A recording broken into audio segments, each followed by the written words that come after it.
Salut et bienvenue dans cette nouvelle vidéo. Aujourd'hui je vais vous montrer comment je fais mes pâtes maison. Alors je fais ma pâte au Thermomix et ensuite je m'aide de cette machine pour réaliser mes pâtes. Mais avant d'avoir cette machine, je les faisais à la main. Donc je vais aussi vous montrer comment je fais pour les faire à la main. C'est facile, en fait il suffit de les plier en portefeuille. Enfin vous allez voir, je vous montrerai tout à l'heure. Mais voilà, donc là je vais me servir de ma machine parce que j'en ai une et que je m'en sers tout le temps. Et ensuite, donc je vais faire des tagliatelles. Et ce petit truc là, c'est un étendoir à pâte que j'ai acheté il y a des années à Auchan. Et qui me sert à chaque fois que je fais mes pâtes du coup. Puisque j'en fais quand même régulièrement on va dire. Et donc voilà, même à Noël aussi chez nous on fait nos raviolis maison avec une farce à base de brousse, d'œufs et de persil. Voilà, bon alors là on va se contenter de faire les pâtes. Allez, on y va. Alors pour les faire je vais me servir de la farine bio de chez Lidl type 65 et des œufs. Allez, on y va. Donc pour faire ma pâte, je prends mon Thermomix.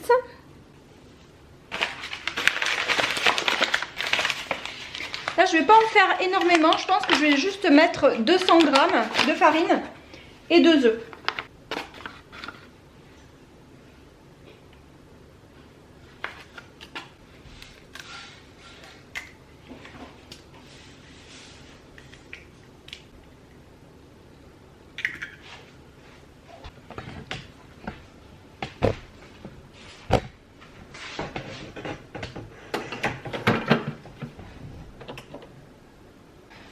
Je vais rajouter un petit peu de sel à l'intérieur.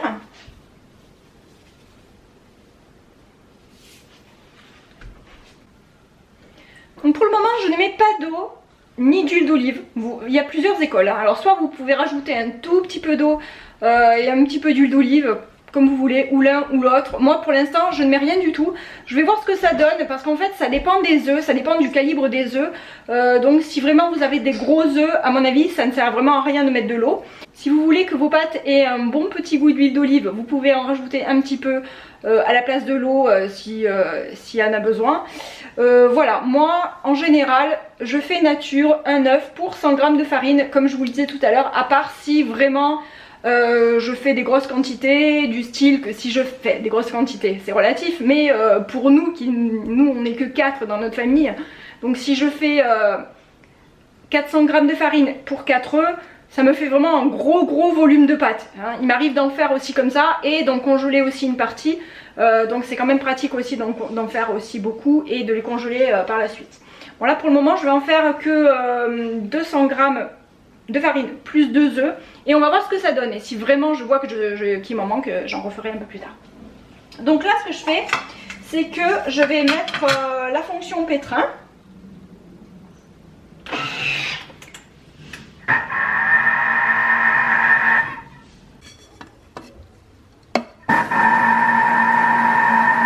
Alors là clairement il y a besoin d'eau. Comme j'ai utilisé de la farine T65, du coup je vais rajouter un petit peu d'eau parce que cette farine a besoin d'un peu plus d'eau, elle absorbe un peu plus de liquide.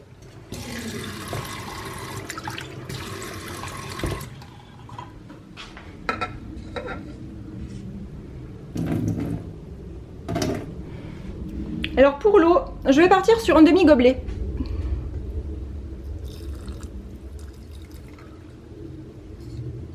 Voilà.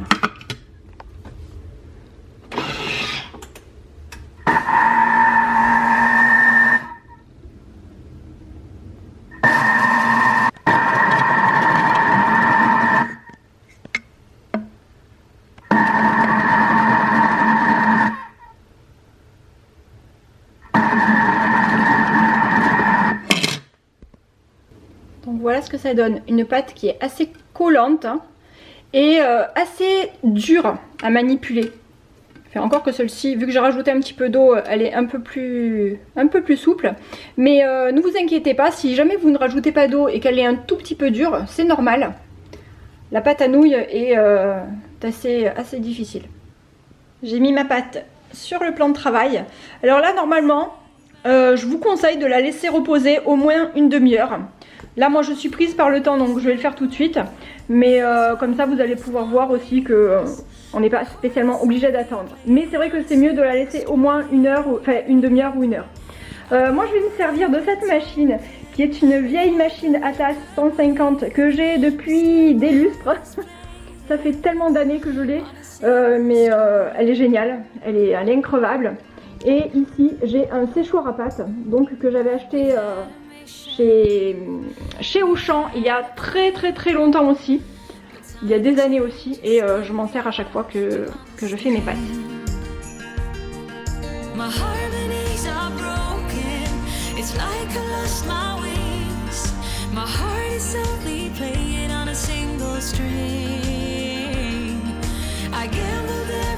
Moi je vais me servir de cet accessoire.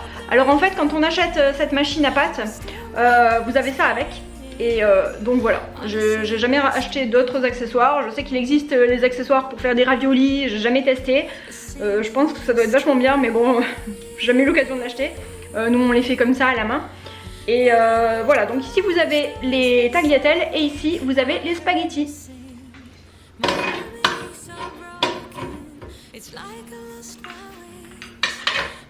C'est une machine qui est hyper simple.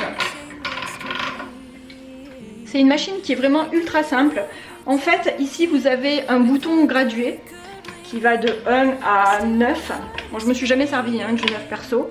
Donc en fait, ma pâte, je vais la passer d'abord au niveau 1 ou 2 et ensuite petit à petit, je vais augmenter jusqu'au niveau 7 en général, 6 ou 7 quand je fais des tagliatelles. Donc là, ça va me donner une pâte vraiment bien lisse, bien étalée. Et ici, ensuite, cette pâte, je vais la passer de ce côté pour former mes tagliatelles. Si jamais vous n'avez pas de machine à pâte, c'est évidemment possible de le faire.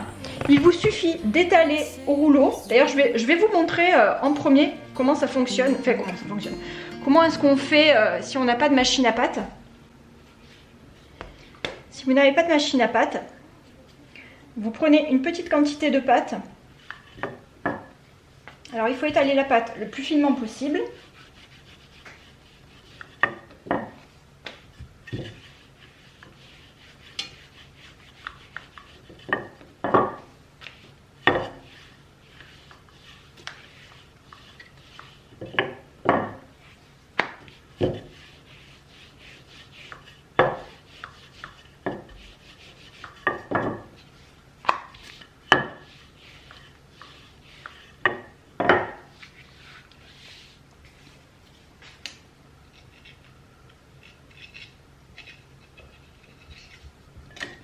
Bon, moi j'ai pas un bon couteau, hein, mais bon voilà. Normalement il faut un couteau qui coupe un petit peu mieux que ça. En plus j'ose pas trop couper trop sur le granit.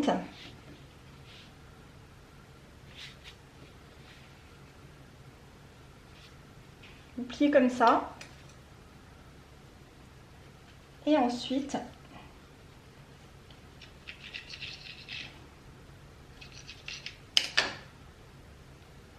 Donc voilà, ça c'est le premier.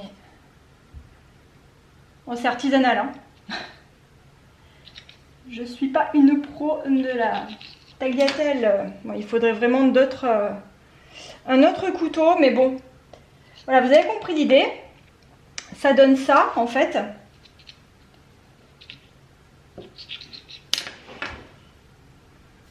On peut les faire comme ça. Après, il faut le faire un peu plus fin et tout ça. Voilà, donc en gros ça donne ça.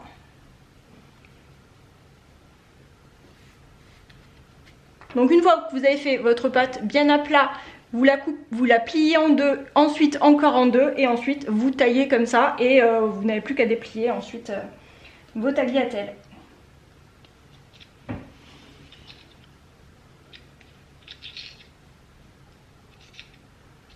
Avec un bon couteau, n'est-ce pas? Voilà, voilà. Donc c'est pour ça que moi je préfère le faire à la machine, du coup. Mais bon, c'est délicieux aussi comme ça. Hein. Ça fait des petites tagliatelles rustiques. Bon, je vais finir celle-ci.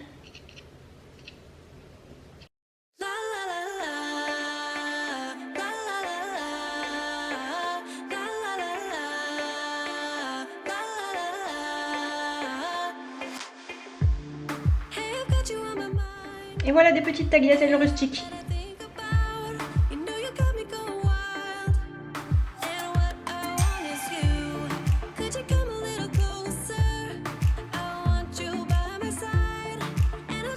Donc le reste, je vais le faire avec la machine à pâte.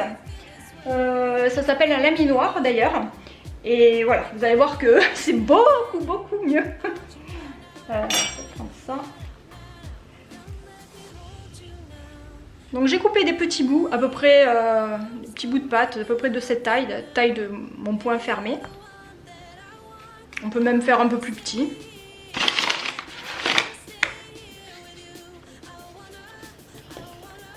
Je pense que je vais même faire plus petit. Du coup, voilà, de cette taille là.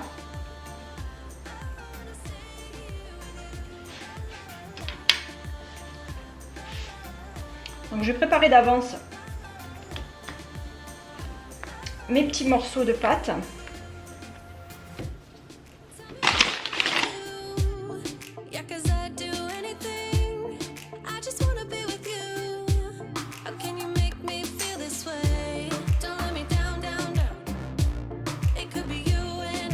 Donc une fois que les petits morceaux de pâte sont bien étalés, donc j'ai réglé, là j'ai mis au niveau 2, en général je commence à 2, c'est pas évident d'une main, et ensuite je les passe là-dedans, donc voilà, ça commence à l'aplatir. Ensuite ce que je fais, c'est que je farine pas mal à chaque étape, et là je vais augmenter, donc là je peux le mettre... je vais le mettre à 4.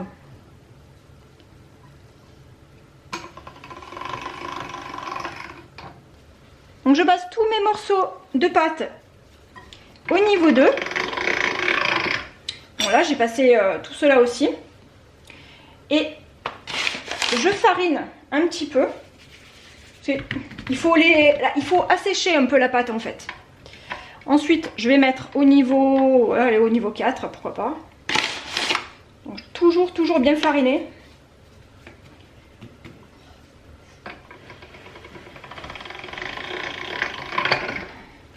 Voilà, mes pâtes elles sont légèrement trop grandes même. C'est plus facile quand elles sont un petit peu plus petites. Donc là maintenant je les passe toutes au niveau 4.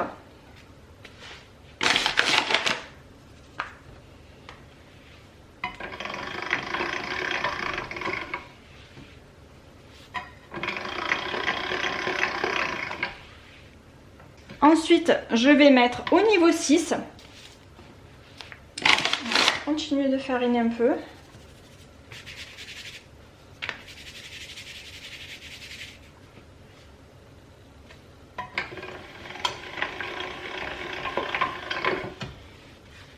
Déjà, on voit que ça commence à faire une jolie plaque. Alors là, je l'ai mis au niveau 6. Je vais tester au niveau 7. Pour voir si c'est pas trop fin. Parce que... c'est bien quand il y a un peu de mâche aussi et que ce soit pas hyper fin non plus.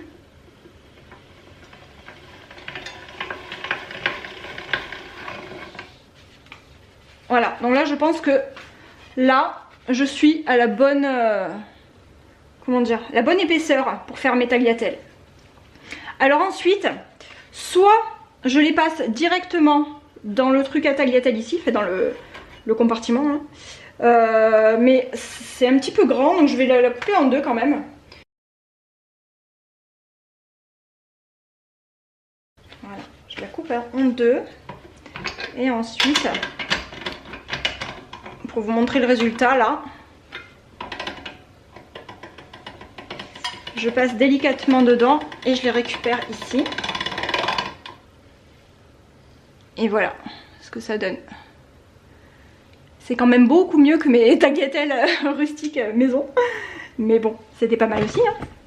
Et ensuite, je les place ici pour les faire sécher. Enfin, pour les faire sécher. Là, en l'occurrence, je vais pas les faire sécher très longtemps parce qu'on va en manger tout à l'heure. Donc, j'ai fait une sauce tomate maison au basilic pour aller avec. C'est une sauce tomate que vous pouvez faire toute l'année parce que j'utilise des boîtes de conserve de tomates. Donc c'est une sauce tomate qui est parfaite toute l'année, qui sent bon le basilic et l'ail. Voilà, et maintenant je vais faire la même chose avec toutes les pâtes qu'il me reste. Hey darling, can I tell you what's been on my mind? Sick and tired of the 9 to 5 in the city life. Hey darling. Alors, si jamais vous voyez que les plaques elles sont trop grandes, faut pas hésiter à les couper. Hein. See the beautiful world around, wanna see it now. Pack our bags and get in that car. Leave a little note and we'll drive real far. Let's get out, we can leave this city. Straight to the open air. Yeah, the countryside's so pretty, with the wind blowing in your hair. We can look back someday, baby, don't you understand that we only get one life? I wanna make it count, honey, come on now and take my hand. Hey darling, I love it when it's me and you, on the road with a couple of tunes in a car for two. Hey darling. Et vraiment le goût des pâtes maison, c'est trop bon. Moi j'ai l'habitude parce que dans ma famille on en fait depuis des générations vraiment. Depuis des générations, il y a mon arrière-grand-mère qui déjà les faisait maison. Du coup on a continué. Et ensuite on s'est instauré une petite habitude, une petite tradition pour Noël, pour faire à chaque fois nos raviolis maison.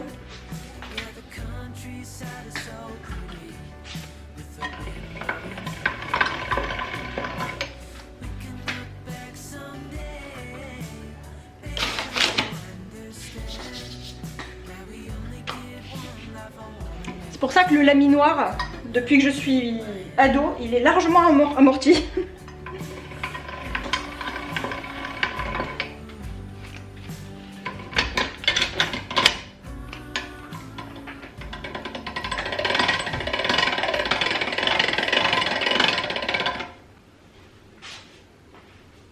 Alors je sais que les tagliatelles normalement elles sont beaucoup plus longues que ça, mais moi ça me gêne pas du tout de les avoir légèrement plus courtes. Après on fait comme on veut, hein. Ça m'arrive aussi d'en avoir des longues, des moins longues. C'est pas très gênant. Et voilà, j'ai terminé. Voilà ce que j'ai maintenant comme pâte. Alors ici j'ai des petites chutes, mais c'est pas grave, hein. Je vais m'en servir quand même, hein. Je les mettrai quand même dans ma casserole. Et voilà la quantité de pâte pour 200 g de farine et 2 œufs. Mes pâtes bio, du coup. Donc ça fait quand même un bon paquet de pâtes. Je pensais même pas en avoir autant. Et maintenant on va les faire cuire. Donc au niveau de la cuisson des pâtes, moi je vais les faire cuire dans ce faitout parce que j'ai une grosse quantité de pâtes comme vous avez pu le voir. Et alors attention par contre à la cuisson, moi je les laisse à peu près 1 minute et je goûte. Voilà, moi je suis sûre qu'elles ne seront pas surcuites parce que des pâtes qui sont surcuites c'est vraiment pas bon du tout. Et elles cuisent hyper vite, ces pâtes fraîches, voilà.